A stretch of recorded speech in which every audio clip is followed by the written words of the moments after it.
कैसे हैं आप लोग। आज के स्प्रिता पहचान क्लासेस में मैं लेके आई हूँ आरोह भाग 1 क्लास 11 सीबीएसई के बच्चों का एनसीईआरटी बेसिस पे काव्य खंड पाठ 4 वे आँखें। ठीक है, एक बहुत ही महत्वपूर्ण कविता जो कि जिसमें कि प्रगतिवाद युग का बहुत एक यथार्थ चित्रण आप इसमें देखेंगे, जिसके कवि कौन है, सुमित्रा नंदन पंत जी। तो आज की क्लास में हम जानेंगे कवि परिचय, उसके बाद कविता परिचय और उसकी व्याख्या और अंत में प्रश्न अभ्यास। ठीक है, तो चलिए डायरेक्ट पहले हम चलते हैं कवि परिचय की तरफ। सुमित्रा नंदन पंत एक जाना हुआ नाम, आपने 7-8 से ही इनके बारे में पढ़ा होगा, इनकी कविताओं को देखा होगा, इनकी रचनाओं को देखा होगा। सुमित्रा नंदन पंत कौन है? आधुनिक काल के प्रमुख धारा के छायावाद के प्रमुख स्तंभ है। नहीं, छायावाद के 4 प्रमुख स्तंभ हुए।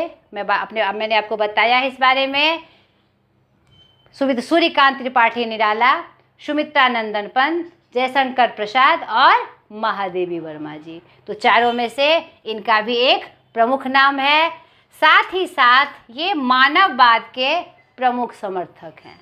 इन्होंने मानववाद पे बहुत सारी रचनाएं की, उसके करीब जाकर उन्होंने बहुत सारी रचनाएं की। और इनकी एक पंक्ति, एक कविता की, मानव तुम सबसे सुंदरतम। तो इससे पता चलता है कि मानववाद के वो कितने बड़े समर्थक थे। इनका जन्म 20 मई 1900 ग्राम कौशानी, जिला अल्मोड़ा, राज्य उत्तरांचल में हुआ। इनके बचपन का नाम गोसाई दत्त था। ठीक है, इन्होंने रचना सुमित्रा नंदन पंत के नाम से की है। ठीक है, इनके पिता गंगादत्त पंत। इनका जो रचना काल है वह 1916 से 1977 तक है, यानी कि इनका जन्म 1900 यानी 16 साल की अवस्था से ही उन्होंने लिखना शुरू किया। ठीक है, और वह क्रम कब तक चलता रहा? 1977 उनकी मृत्यु तक। तो समझ लीजिए ये साहित्य के कितने बड़े कह लीजिए कि एक प्रमुख सपोर्टर थे। नहीं, एक प्रमुख सपोर्टर के रूप में इन्होंने साहित्य में रचनाएं की। पहले छायावाद के प्रमुख स्तंभ के रूप में ये फेमस हुए और इन्होंने एकदम महत्वपूर्ण छायावादी कविताएं की, जिसके बारे में जिससे साहित्य का एक उज्जवल भंडार प्रस्तुत हुआ था। उसके बाद वो मार्क्स, फ्राइड और अरविंद के दर्शन के प्रभाव में आए और उनका मूड चेंज होते गया। और पहले वो मानववाद यानी यथार्थ से जुड़े, जो मानव की जो समसामयिक समस्याएं थी या उसका क्या रूप प्रारूप था उससे जुड़े, और बाद में वह अध्यात्म से भी जुड़े। और उन्होंने तीनों क्षेत्र में रचनाएं की। ठीक है, तो उसी में मैं ये आपका टेबल लेके आई हूँ। इनका रचना काल जो 1916 से 1977 था वह 3 चरण में बटा हुआ था।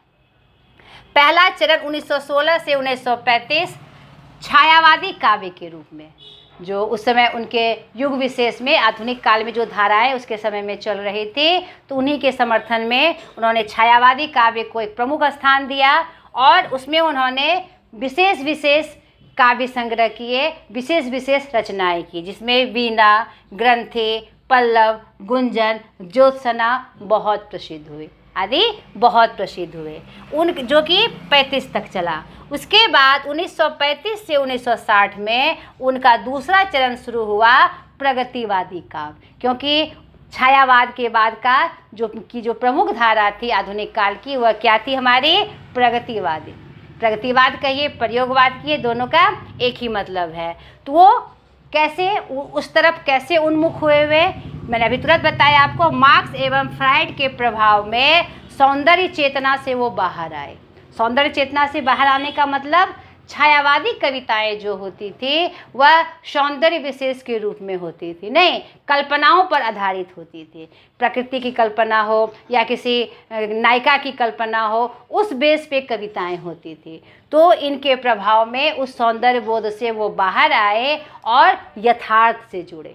जो यथार्थ है, जो हमसे खुद से रिलेटेड है, डायरेक्ट रिलेटेड है, उससे उनका सामना हुआ और फिर उन्होंने प्रगतिवादी काव्य के रूप में युगांत, युग का अंत, युगवाणी, ग्राम्या जिसमें गांव का पूरा परिवेश का उन्होंने वर्णन किया, कला और बूढ़ा चांद आदि कविताओं का उन्होंने रचना की। ठीक है। उनका तीसरा चरण जो कि अरविंद दर्शन के प्रभाव से उन्हें आया, क्या था? अध्यात्मवाद, जिसे हम तीसरा चरण कह सकते हैं। महत्वपूर्ण 2 चरण हैं, लेकिन जीवन के अंतिम काल में उन्होंने अध्यात्मवाद के प्रति भी बहुत सारी रचनाएं की। ठीक है, जिसमें स्वर्णधूलि, लोकायतन, अनिमा, रजत शिखर आदि प्रमुख हैं। तो इनका रचना काल भी बहुत लंबा था और बहुत उच्च कोटि की रचनाएं की, जिससे उन्हें बहुत सारे सम्मान भी प्राप्त हुए। भारत सरकार के माध्यम से उन्हें पद्म भूषण से भी सम्मानित किया गया 1961 में, और साहित्य का सर्वोच्च पुरस्कार ज्ञानपीठ पुरस्कार भी उन्हें प्राप्त हुआ 1968 में। इसके अलावे साहित्य अकादमी पुरस्कार, सोवियत लैंड नेहरू पुरस्कार भी आदि भी उनको प्राप्त हुआ, जो कि साहित्य का एक बहुत बड़ा पुरस्कार और सम्मान है। ठीक है। इनकी मृत्यु 28 दिसंबर 1977 को हुई। तो ये इनका परिचय था। अब कविता परिचय और व्याख्या में हम जाने कविता। तो मैंने क्या कहा, और इनका एक और परिचय प्रकृति के सुकुमार कवि। तो प्रकृति के मतलब विचरण में जब प्रकृति के आसपास वो हुआ करते थे, तो उस समय उन्होंने ऐसी भी बहुत सारी समस्याएं देखी जिसमें कि हम ध्यान नहीं देते। नहीं, हमारा ध्यान जाता भी है तो हम उसे नज़रअंदाज कर देते हैं। तो इसी क्रम में मानववाद के वो प्रमुख समर्थक हो गए, प्रगतिवादी धारा से जुड़कर। तो उन्होंने ऐसे लोगों को के बारे में देखा, नज़दीक से देखा, उनका दर्द देखा, जो कि हमारे मतलब कि एक हाशिए पे थे, जिनका जीवन मतलब कठिन से कठिनतम था। वो हमारे समाज के प्रमुख अंग थे, लेकिन क्या थे? वो तिरस्कृत थे। ठीक है। तो ये जो कविता है आपकी, वे आंखें, जो किसान, जो हमारा प्रमुख वर्ग है हमारे समाज का, जो पूरे देश को, इवन कहिए कि पूरी दुनिया को कोई किसान ही देता होगा, अन्न उपलब्ध कराता है, भोजन उपलब्ध कराता है, मुख्य पाठ भोजन का, वही वर्ग कष्ट में है। सिर्फ किसान ही नहीं, उसका पूरा परिवार उस दर्द को झेलने के लिए एकदम उसके पास कोई उपाय नहीं है। तो उसके दर्द को, उस किसान के दर्द को और उसके परिवार की हालत को वे आंखें कविता के माध्यम से हमारे सामने लाते हैं और हमारे यथार्थ से हमारा चित्रण कराते हैं कि देखो, एक ऐसा वर्ग जो सबसे बड़ा समर्थक है हमारा, वह किस हालत में है। तो चलिए अब कविता की व्याख्या हम देखें पंक्तिबद्ध होते हुए। चलिए, हमने सुमित्रानंदन जी का पूरा परिचय जाना और हमने क्या जाना कि वे छायावाद के 4 प्रमुख स्तंभ में एक थे। लेकिन मैंने आपको यह भी बताया कि उन्होंने प्रगतिशील दौर की कविताएं भी लिखी, जो नए नए प्रयोग हुए उसमें भी उन्होंने महत्वपूर्ण भूमिका निभाई। और ये जो सामने आपके वे आँखें कविता है, यह प्रगतिशील दौर की कविता का एक अनुपम उदाहरण है। प्रगतिशील कविता में मेन पॉइंट यह था, मेन व्यू यह था कि जो यथार्थ था उसका चित्रण किया जाता था। और समसामयिक घटनाएं क्या होती है कि हमारे क्षेत्र विशेष में, हमारे समाज में, हमारे परिवार में, हमारे देश में मुख्य मुद्दा क्या है, वो जो दिख रहा है, जो समस्याओं के रूप में हो, चाहे वह तरक्की के रूप में हो या फिर जो हमारे साथ डायरेक्ट रिलेटेड थे, उनके बारे में लिखा गया। तो और जैसे कि जिस समय की ये कविताएं हैं, उस समय किसानों का जो अस्तित्व था वह बहुत खतरे में था और बहुत ही कठिनाइयों से उनका जीवन गुजर रहा था। ये जो प्रस्तुत कविता वे आँखें हैं, पंत जी के प्रगतिशील दौर की कविता है। इसमें विकास की विरोधाभासी अवधारणाओं पर करारा प्रहार किया गया है। यानी एक तरफ तो हम विकास के पथ पर अग्रसर थे, लेकिन उस क्रम में हमारे साथ जो समाज है, समाज किससे बनता है? किसी एक वर्ग से नहीं बनता है। तथा विभिन्न वर्गों के मेल से समाज का निर्माण होता है। तो वही कह रहे हैं कि एक वर्ग जहाँ विकास के पथ पे था, दूसरा वर्ग जो सबसे मतलब महत्वपूर्ण वर्ग था किसान और मजदूर वर्ग, यहाँ मुख्यतः किसान वर्ग का वर्णन किया गया है इस कविता के माध्यम से। वो वर्ग जो थे वह बहुत पीछे चल रहे थे, उसकी जो हालत थी बहुत गंभीर थी।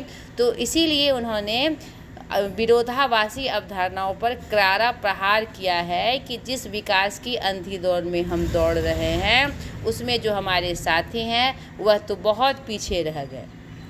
नहीं, युग युग से शोषण के शिकार किसान का जीवन कवि को आहत करता है। दुखद बात यह है कि स्वाधीन भारत में भी किसानों को केंद्र में रखकर व्यवस्था ने निर्णायक हस्तक्षेप नहीं किया, यानी कि उनकी जो हालत थी उस पर कोई विशेष ध्यान नहीं दिया। जैसा पारंपरिक रूप से वह चल रहे थे वैसी ही उनकी स्थिति थी। जो एक वर्ग पूरे समाज को अन्न देता है, पेट भरता है, वही वर्ग हर तरह से कष्ट और दुख में था।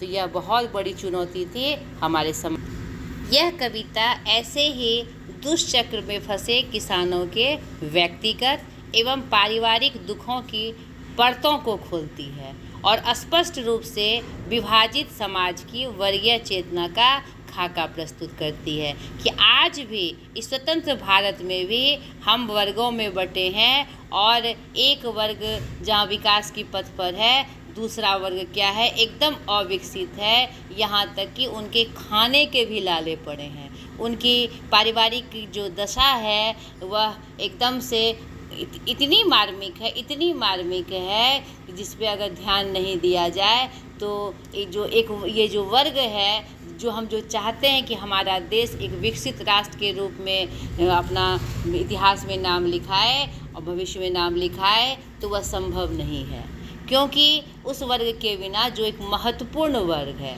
मैंने अभी बताया कि अन्न सबकी मूलभूत आवश्यकता है, भोजन सबकी मूलभूत आवश्यकता है और उनकी आपूर्ति कौन कराते हैं? किसान वर्ग। नहीं, अगर उन्हीं की हालत अच्छी नहीं रही या गंभीर रही, उनकी पारिवारिक दशा की स्थिति ठीक नहीं रही, तो हम कैसे विकसित कहलाएंगे, कैसे विकास के पथ पर होंगे? तो देखिए, इस कविता की पंक्ति के माध्यम से जो उन्होंने परतें खोली है, उनके शोषण का जो रूप उन्होंने दिखाया है, उनका जो पारिवारिक दुख है, पर्सनल तो है ही, व्यक्तिगत तो है ही, और उनका जो पारिवारिक दुख किस रूप में इस कविता की पंक्ति में आया है, आप ध्यान से सुनिए और महसूस करिए कि आज भी यह वर्ग कितना शोषित है ना, कितना कष्ट में है। तो चलिए कविता की पंक्तियों के माध्यम से। अंधकार की गुहा सरीखी उन आँखों से डरता है मन, भरा दूर तक उनमें दारुण दैन्य दुख का नीरव रोदन। क्या हुआ, इस पंक्ति का क्या मतलब हुआ कि देखिए, यानी कि कवि कह रहे हैं कि मतलब कि उनकी जो अंधकार की गुहा सरीखी, यानी कि उनकी जो आँखें है अंधेरे में है, अंधकार की गुहा है, नहीं अंधकार का गुफा है। क्यों बताया गया? क्योंकि अंधकार का गुफा क्यों कहा गया? कि उनके सामने कोई भी राहें नज़र नहीं आ रही है, नहीं, चारों तरफ उनके जीवन में, उनके व्यक्तिगत जीवन में, उनके पारिवारिक जीवन में उन्हें क्या नज़र आ रहा है? अंधकार ही अंधकार नज़र आ रहा है। आने वाले मतलब कि आने क्या जो वर्तमान समय उनका चल रहा है वही एकदम हर तरह से कष्ट में है। तो आने वाले भविष्य का, फ्यूचर के बारे में वह क्या सोचे, यानी हर तरफ से अंधेरा ही है उनके जीवन में, चाहे उनका दैनिक जीवन हो, चाहे उनका जो किसान के रूप में जो वह कार्य करते हैं वो जो अवस्था हो या पारिवारिक अवस्था हो, हर तरह से क्या है उनके जीवन में अंधकार ही अंधकार है। तो वही कवि कह रहे हैं, उन आँखों से मैं देखने के लिए मेरा मन डरता है। नहीं, क्योंकि यह मानवतावादी के, प्रकृति के सुकुमार कवि तो हैं ही, साथ ही साथ विभिन्न क्या कहते हैं जो समाज सुधारक थे, और जैसे अरविंद जी, लोहिया जी, इनका गांधी जी, उनके साथ रहकर उन्होंने बहुत काम किया। तो वो क्या कहते दर्शनवाद के करीब वो आए, मानवतावाद के करीब आए सुधारक के रूप में उनसे मिलकर, तो उन्होंने देखा वो किसानों के या सर्वहारा वर्ग के बहुत करीब आए, करीब से उन्होंने कष्ट को देखा और उनके मन में ये जो उपज हुई, दुख की उपज हुई, वही उनके कविताओं की पंक्ति बनकर हमारे सामने आए। वही कवि कहते हैं कि उनकी आँखों को देखकर डरता है मन, क्यों? क्योंकि भरा दूर तक उनमें दारुण, चारों तरफ उसकी जो स्थिति है, दारुण मतलब क्या होता है? घोर, निर्दय, कठोर। लोग एकदम निर्दय अवस्था में, एकदम जो उनकी दीनता है, उनका दुख है, उसमें क्या हो रहा है? लगातार नीरव रोदन छुपा हुआ है, नहीं एकदम मार्मिक रोना छुपा हुआ है। इसीलिए कवि ये पंक्ति कह रहे हैं कि उनकी आँखों को देखकर मेरा मन डरता है। वह स्वाधीन किसान रहा, आगे की पंक्तियाँ देखिए। वह स्वाधीन किसान रहा, अभिमान भरा आँखों में इसका, छोड़ उसे मझधार आज, संसार कगार सदृश बह खिसका।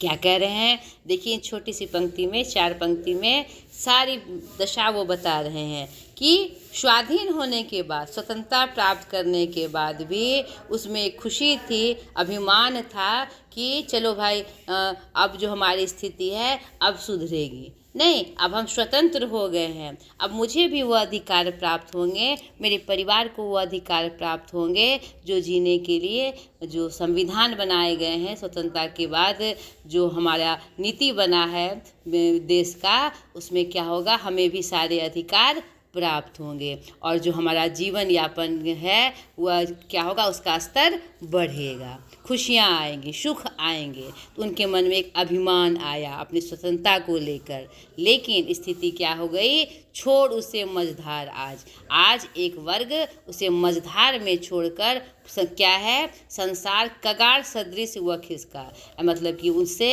अपना पीछा छुड़ा के, उस वर्ग से अपना पीछा छुड़ा के खिसक गया है, साइड हो गया है कि उसको अपनी हालत में छोड़कर। नहीं, स्वतंत्रता प्राप्ति के बाद भी उनमें कोई परिवर्तन नहीं आया, वह जिस स्थिति में थे उसी स्थिति में रहे। वही कह रहे हैं, कहाँ एक वर्ग के आगे बढ़ जाने से क्या हम आगे बढ़ सकेंगे, सही रूप में आगे बढ़ सकेंगे? नहीं। आगे की पंक्तियाँ देखिए। लहराते वे खेत दृगों में, हुआ बेदखल हुआ अब जिनसे, हंसती थी उनके जीवन की हरियाली जिनके तृण तृण से। यहाँ पर क्या कहते हैं? उनका जो योगदान है समाज में, नहीं उनका जो रोल है समाज में, उसकी तरफ चित्रण कर रहे हैं कि लहराते हुए खेत दृगों में, नहीं कि उनकी मेहनत से ही क्या होता है?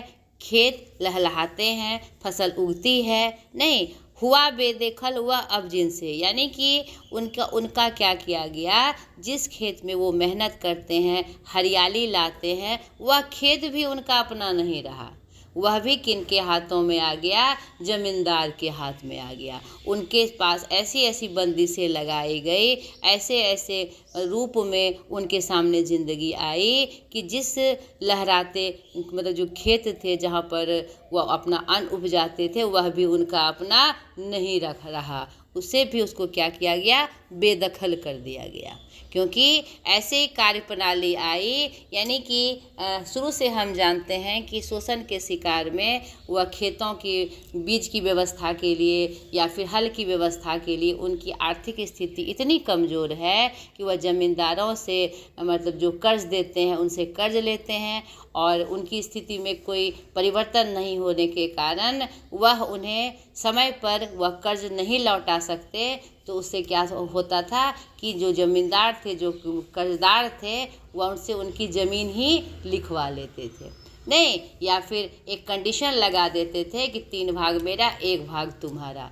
तो बताइए उसमें उसका जीवन यापन सही रूप से कैसे संभव था? तो वही इशारा कर रहे हैं कि उसे उसकी अपनी ज़मीन से भी बेदखल कर दिया गया, जहाँ हंसती थी उसके जीवन की हरियाली जिसके तृण तृण से, और जिस खेत में से ही उनकी खुशी थी, उल्लास था, उनको जैसा भी जीवन प्राप्त था, उस एक टुकड़े को पाकर ही उनके घर में हरियाली थी। त्रिन त्रिन में एक एक त्रिन त्रिन में एक एक पौधे में उनकी हरियाली थी और उनका जीवन हंसता था।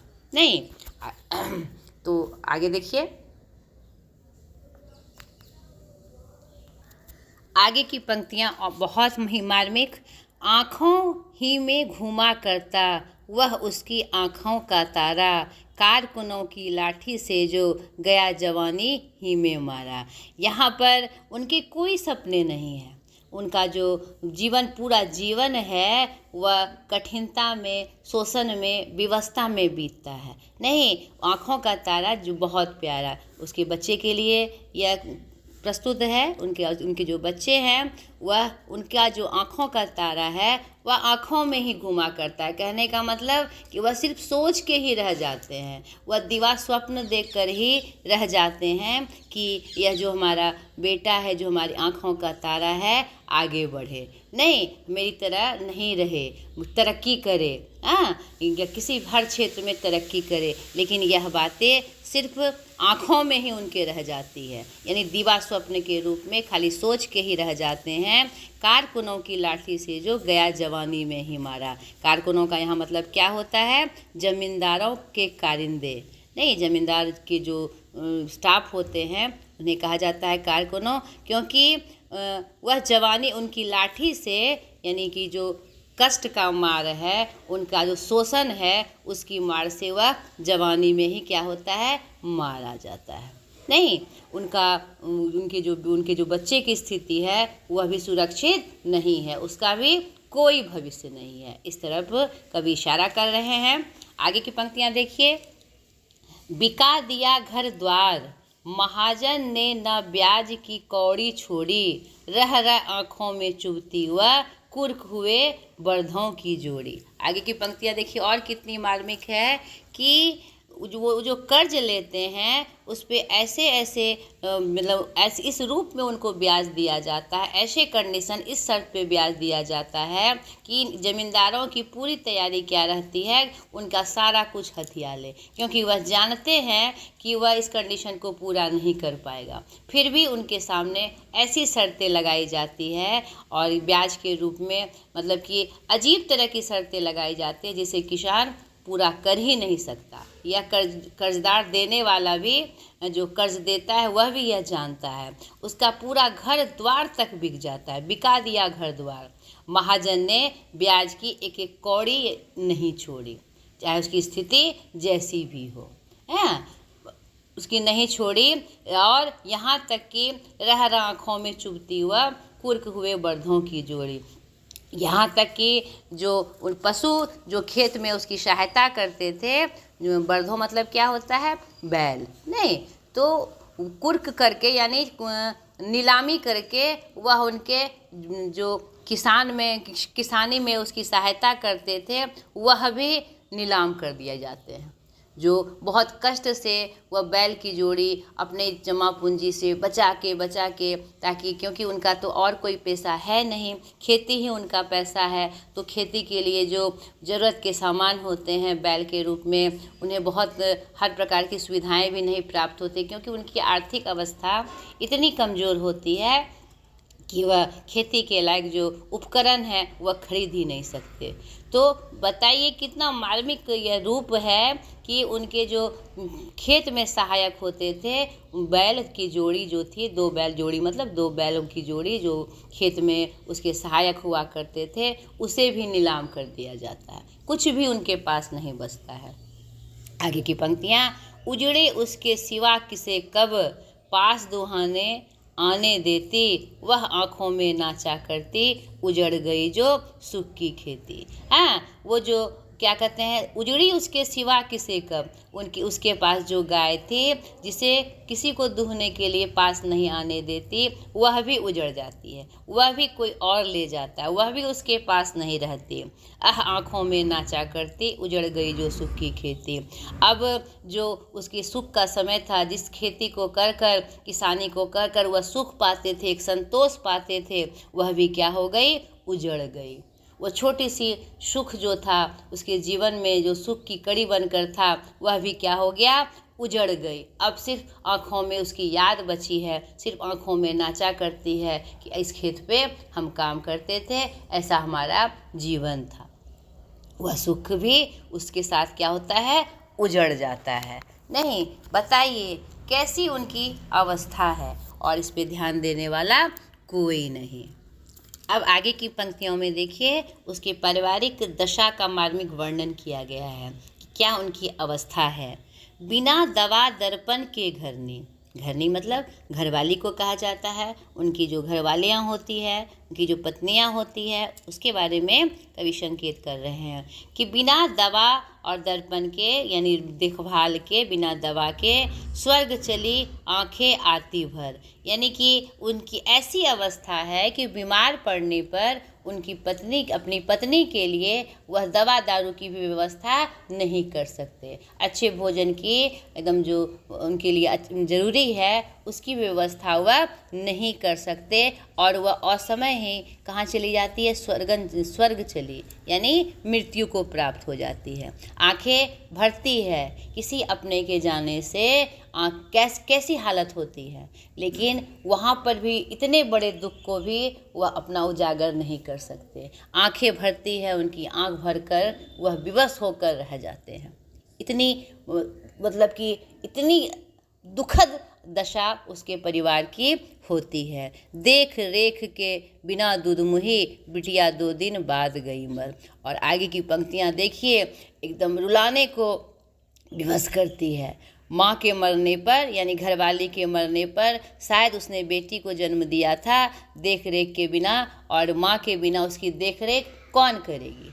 नहीं, किसान जो है, उसके जो घरवाले हैं, वह खेतों में या फिर जो दैनिक की जो आपूर्ति है, मूलभूत आवश्यकता है, उसकी पूर्ति करने में परेशान है। उस दूधमुही पर, उस नवजात पर कौन ध्यान दे। दूधमुही मतलब तुरंत दूध छूट, मतलब जिसकी दूध पीता हुआ बच्चा, नहीं, नवजात नहीं, लेकिन दूध पीता हुआ बच्चा, ऐसा वर्णन है यहाँ पर। नवजात का वर्णन नहीं है कि जो बिटिया थी, जो दूध पीती थी माँ का, वह क्या हो गया, देखभाल के बिना 2 दिन में ही मर गई, 2 दिन बाद ही मर गई।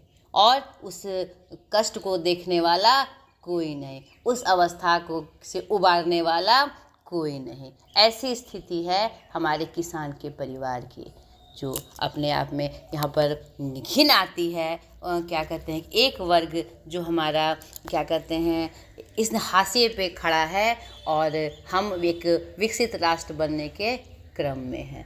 तो बड़ा ही संवेदनात्मक वर्णन कवि ने इनकी दशा को दर्शाते हुए किया है। आगे देखिए और क्या होता है उनके परिवार में। आगे की पंक्तियाँ और भी मार्मिक। घर में विधवा रही पतोहू, लक्ष्मी थी यद्यपि पति घाते। आगे देखिए 2 पंक्ति में कि मतलब कैसी बात कह रहे हैं कवि कि घर में जो जवान बेटा मर गया तो पुतहू क्या हो गई, विधवा हो गई। नहीं, वह हर तरह से लक्ष्मी थी, यानी कि उस गरीबी में भी, उस कष्ट में भी वह हर तरह से चाहती थी कि एक कुशल रूप से, एक अच्छे रूप में परिवार की देखभाल करे। लेकिन उसके असामयिक पति की मृत्यु से जो वैधव्य का दाग लग गया, तो उसे क्या बताया गया, पति घातिन बताया गया कि इसके आने से ही पति असमय मृत्यु को प्राप्त हो गए। तो उनको यह सब भी सुनना पड़ा। नहीं, ये जो लक्ष्मी थी हर तरह से परिवार की देखभाल करती थी, लेकिन पति के असामयिक मृत्यु पर उसे क्या बताया गया, उनको क्या कहते हैं, कलंक का एक टीका लग गया कि वह पति घातिन है। पकड़ मंगाया कोतवाल ने, डूब कुएं में मरी एक दिन। और इसका फ़ायदा समाज में ऐसे भी बहुत सारे लोग हैं जो ऐसी अवस्था में भी, ऐसे कष्ट वाली अवस्था में भी, ऐसे मार्मिक अवस्था में भी उसकी क्या हालत है इसको बिना देखे अपनी मनमानी करते हैं, और झूठ मूठ का उस पर क्या कहते हैं, कोई ना कोई बात लगाकर कि तुम्हारे पति ने ऐसा किया, तुम्हारे पति ने वैसा किया, या फिर यहाँ तक कि मतलब कि उसका शोषण का जो शारीरिक शोषण है उसको भी करने का कोशिश किया जाता है, जिसमें वह क्या करती है, कष्ट से अपना बचाते हुए, अपना पक्ष बचाते हुए, अपनी लज्जा को बचाते हुए, उसके पास और कोई नहीं रास्ता रहता है तो वह कुएं में डूबकर मर जाती है। क्योंकि ना आगे नाथ ना पीछे पगहा, पति नहीं है उस परिवार में, गांव में उसे क्या बताया जा रहा है, पति घातिन कि इसके आने से ही पति की मृत्यु हो गई। क्या यह सही है? नहीं। वह उसकी अवस्था ऐसी है, मतलब जो पारिवारिक कष्ट है उसको झेलते हुए ये अवस्था आती है, लेकिन सारा दोष उस पे मढ़ा जाता है। ऐसी है उसकी पारिवारिक दशा किसान की, जो बहुत ही कष्टकारी है। आगे की पंक्तियाँ देखिए।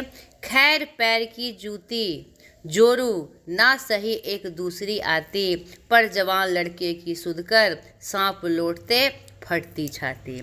आगे की पंक्तियों में कह रहे हैं कि उनकी जो पत्नियां होती है, उनकी जो जोरू होती है, पत्नियां होती है, वह क्या होती है, पैर की जूती के बराबर होती है। उसका कोई अस्तित्व नहीं उस जीवन, मतलब उसके मतलब जीवन में उसका कोई विशेष परिचय नहीं, बस एक साधारण, मतलब जैसे जूती का यूज़ करते हैं वही उसका स्थान होता है।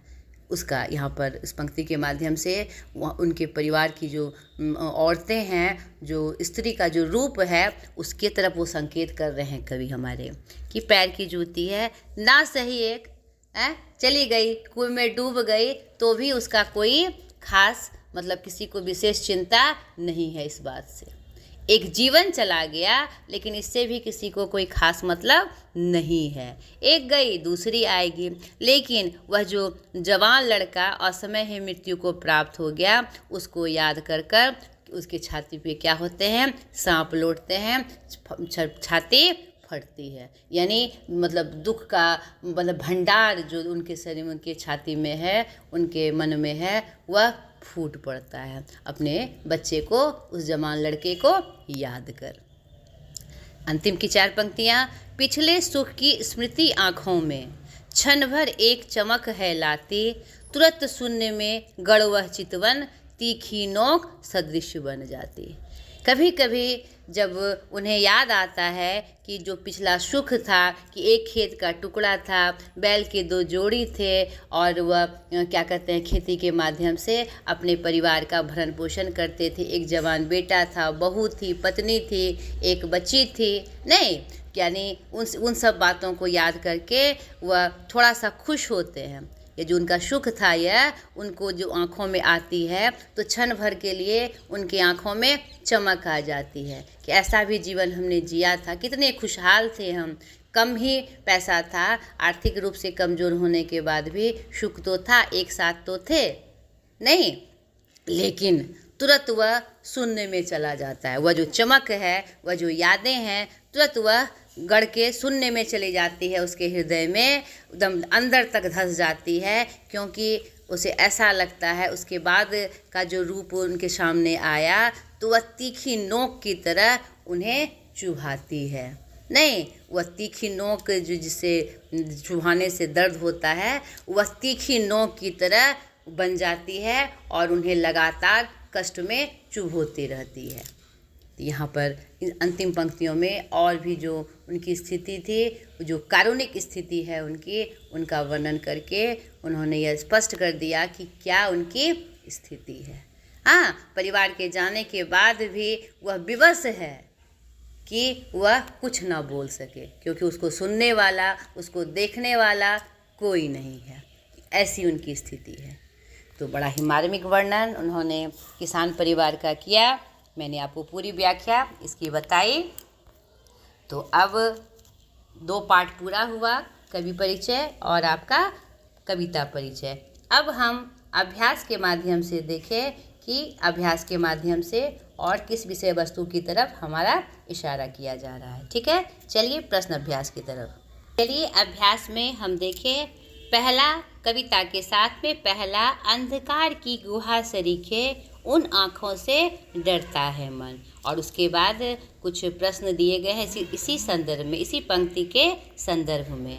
यानी कहा जा रहा है आम तौर पर हमें किन बातों से डर लगता है।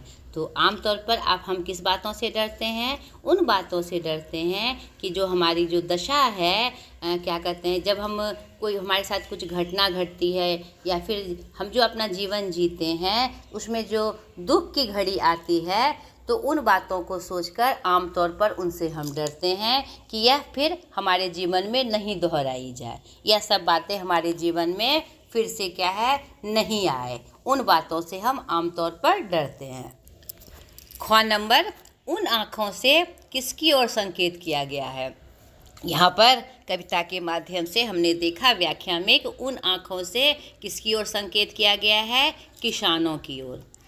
उन आँखों से यानी किसानों की आँखों से संकेत किया गया है। ठीक है। ग नंबर, कवि को उन आँखों से डर क्यों लगता है।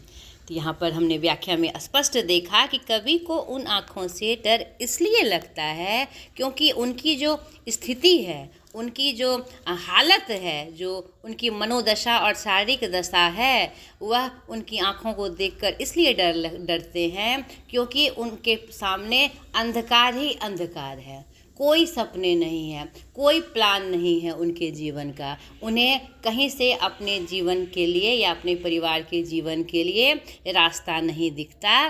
तो यहाँ पर कवि इसलिए डरते हैं कि कैसे उनसे आँख मिलाई जाए। उस स्थिति को उबारने में अगर मैं सक्षम नहीं हूँ तो कैसे उन आँखों को से मैं आँखें मिला पाऊँ, और कहीं से भी यह संकेत नहीं मिलता है कि उनकी आर्थिक अवस्था को या उनकी पारिवारिक दशा को सुधारा जाए। तो जो कहते हैं कि जिनके सपने मर जाते हैं और जिन्हें अपने भविष्य में कुछ नज़र नहीं आता, कुछ अच्छा नज़र नहीं आता, तो उनकी स्थिति को देखकर इंसान क्या होता है, डरता है। इसीलिए कवि उन आँखों को देखकर डरते हैं। घ नंबर है, डरते हुए भी कवि ने उस किसान की आँखों की पीड़ा का वर्णन क्यों किया है। यहाँ पर उन्होंने अगर वो डरते हैं, उनकी हालत को देखकर वो तड़पते हैं नहीं, उनकी आँखों की जो पीड़ा है उससे डरने के बाद वो डरते हैं किससे, कि उनसे वो आँखें नहीं मिला पाएंगे। और यह जो एक वर्ग है, अगर इसकी हालत ऐसी ही रही तो हम कभी भी विकास के पथ पर अग्रसर नहीं हो पाएंगे, हम अपने आप को सभ्य नहीं कहला पाएंगे। वह इस बात से डरते हैं और उसकी पीड़ा से क्या कहते हैं, उनकी जो पीड़ा है वो अगर वह पंक्ति के माध्यम से, कविता के माध्यम से हमारे सामने नहीं लाते तो क्या होता, उसकी जो स्थिति है वह आम लोगों तक नहीं पहुंच पाती। एक साहित्य क्या है, समाज का आईना होता है नहीं, इसका एक बहुत बड़ा पाठक वर्ग है।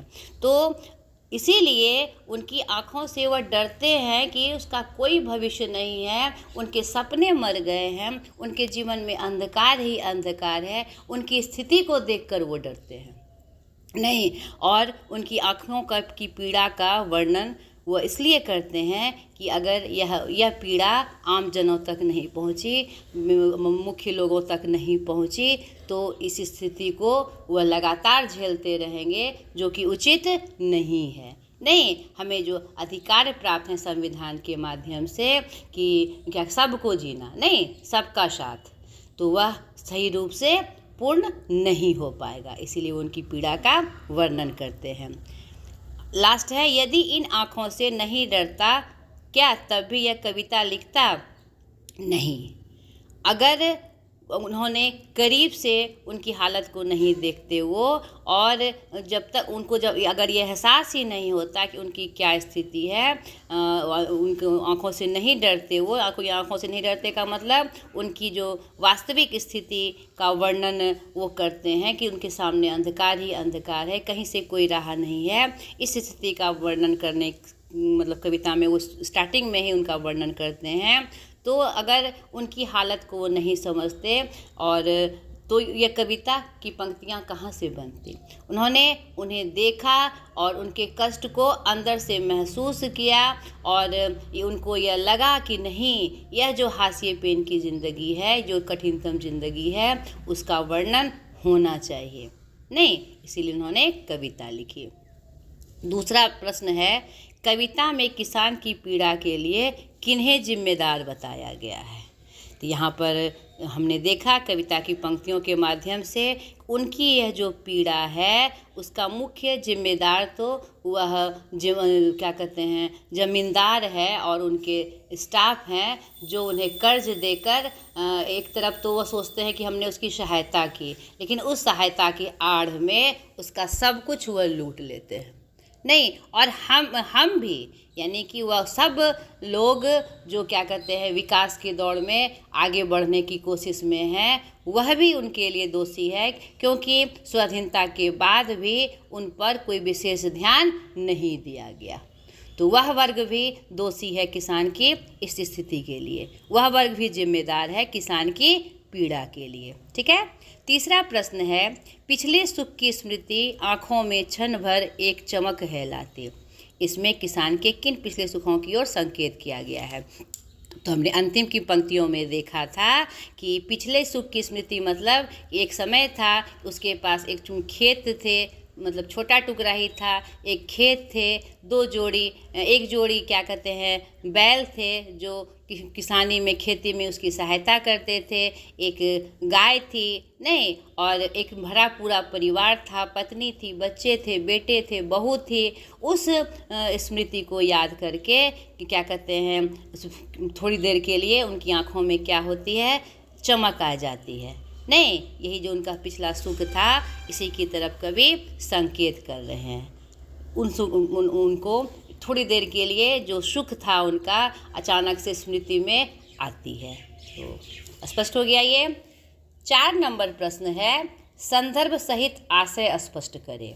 तो इस तरह के जब प्रश्न आते हैं तो मैंने आपको बताया है और बार बार जब भी प्रश्न आते हैं मैं इसकी चर्चा करती हूँ कि अगर कोई पंक्ति दी रहे, चाहे वह कविता की पंक्तियाँ हो, चाहे गद्य के पाठ की कोई पंक्तियाँ हो, तो पहले हम पाठ का परिचय देते हैं, फिर कवि लेखक का परिचय देते हैं और उस कविता का मुख्य भाव बताते हुए फिर पंक्ति का अर्थ स्पष्ट करते हुए उससे भाव को जोड़कर स्पष्ट करते हैं।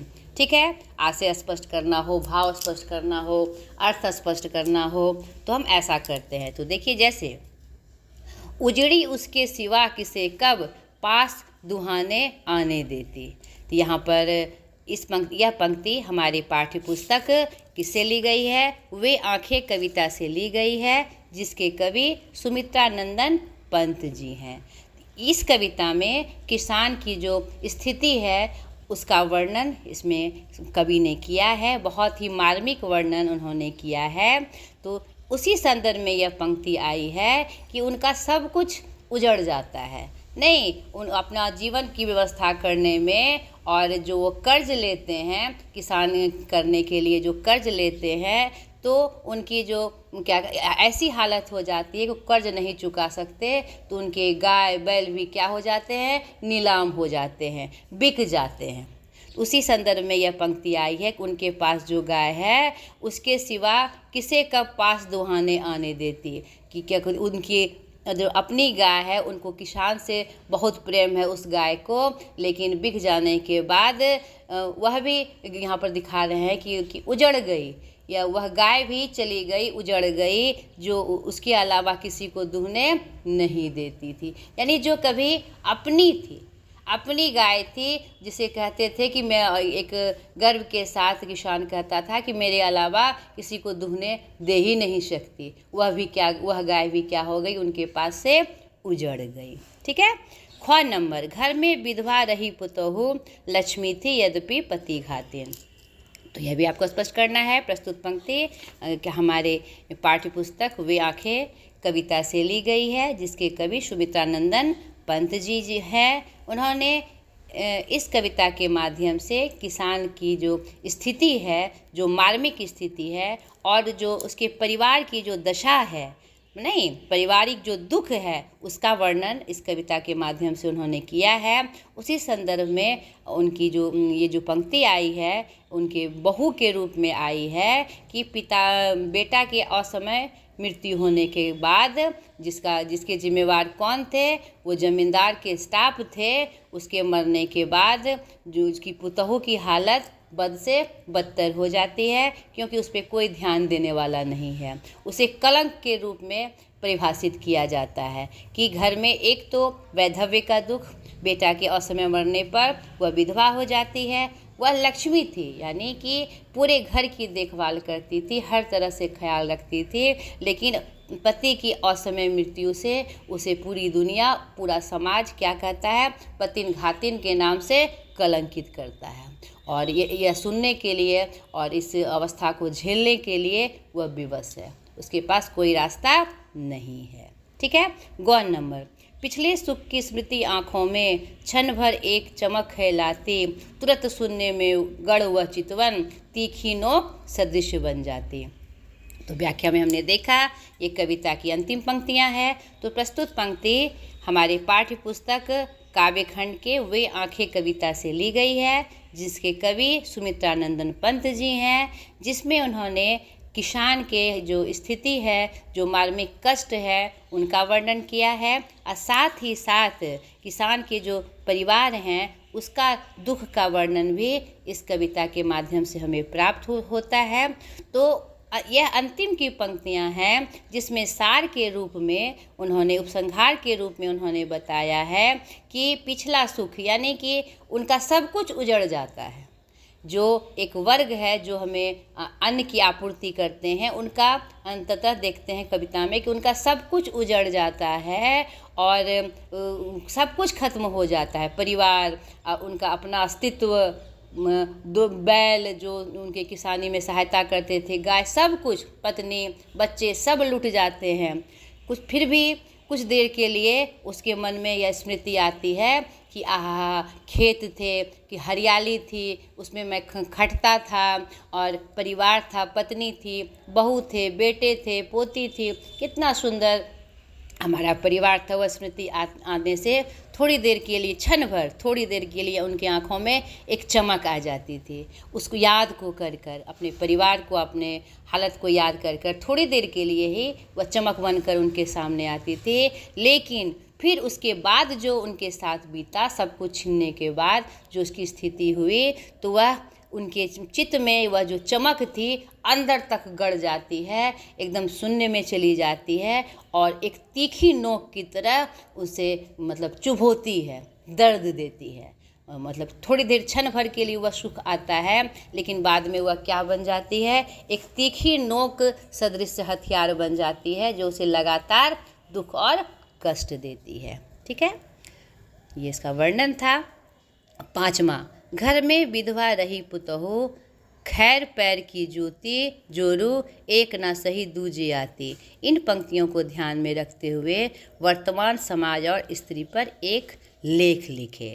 नहीं, यहाँ पर हमने देखा कि एक स्त्री जो मतलब बहू के रूप में जो वर्णन है इस कविता में, हम आपने व्याख्या में देखा कि मतलब कि बेटा की असामयिक मृत्यु पर उसे कलंक दे दिया जाता है और कोई उस पर ध्यान नहीं देता।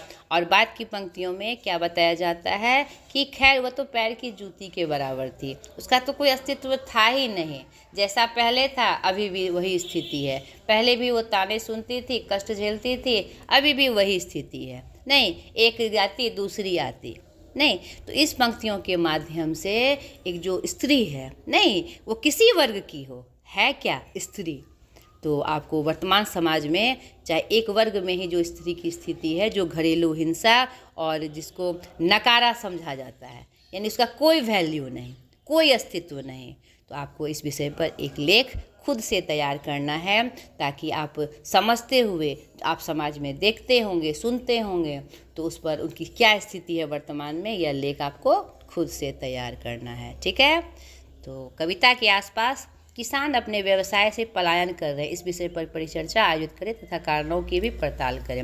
निश्चित रूप से जो पहले किसान थे उनका एक खेत हुआ करता था, टुकड़ा हुआ करता था, वह सब बिक जाने के बाद उनकी जो मूलभूत आवश्यकता है, भोजन, वस्त्र, आवास, उसकी पूर्ति के लिए वो दूसरे शहर मजदूरी करने के लिए पलायन कर रहे हैं।